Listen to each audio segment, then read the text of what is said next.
एक बार एक सुनार जी थे ना, वृद्धावस्था आ गई, धीरे धीरे बीमारी के कारण सैया पर पड़ गए, चारपाई पर पड़ गए।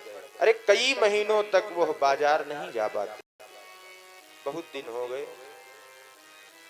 उन्हें सोने का जो भाव था उसके बारे में भी नहीं पता था। धीरे धीरे अंत समय आ गया, बुखार चढ़ता चला गया। उनके बच्चों ने डॉक्टर साहब को बुलवाया। डॉक्टर साहब आए तो थर्मामीटर लगा के देखा तो बुखार जो था वो 109-110 डिग्री सेंटीग्रेड। आज लड़के पूछते हैं तो डॉक्टर साहब बताते हैं कि 109-110 डिग्री सेंटीग्रेड बुखार है और बच पाना इनका मुश्किल है। अब होता क्या है, वो जो सुनार जी थे वो केवल इतना सुनते हैं 109-110, बाकी उनको कुछ नहीं पता चलता है कि क्या बातचीत आपस में डॉक्टर साहब और बच्चे कर रहे हैं। मन में विचार करने लगे कि जो हमारा सोना था ना वो 80 के भाव में हमने खरीदा था, 80 के भाव में खरीदा था। अब यह व्यापारी जो बता रहा है कि 109 और 110 के भाव में सोना चल रहा है।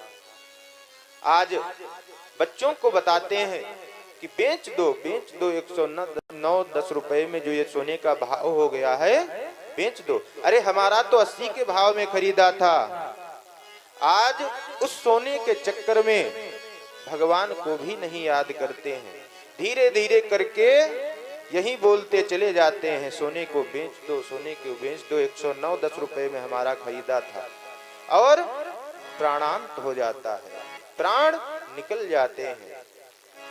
सुनार ने सारा जीवन सोना बेचने और खरीदने में ही गुजार दी। यदि अंत समय में ना पूरे जीवन काल की चर्चा मस्तिष्क में चलती रहती है तो मन वहीं लगा रहता है।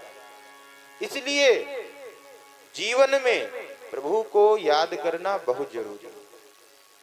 देखिए, गृहस्थ जीवन है, जो हमारा कर्तव्य है, बच्चे हैं, माता पिता हैं, गुरुदेव भगवान हैं, सभी की सेवा करना अवश्य है। यदि हमने आपको बताया था कि दया, धर्म, जब तब, दान, यदि ये नहीं करते हैं आप और भगवान का नाम लेते हैं तब भी वह परब्रह्म परमात्मा प्रसन्न नहीं होता है।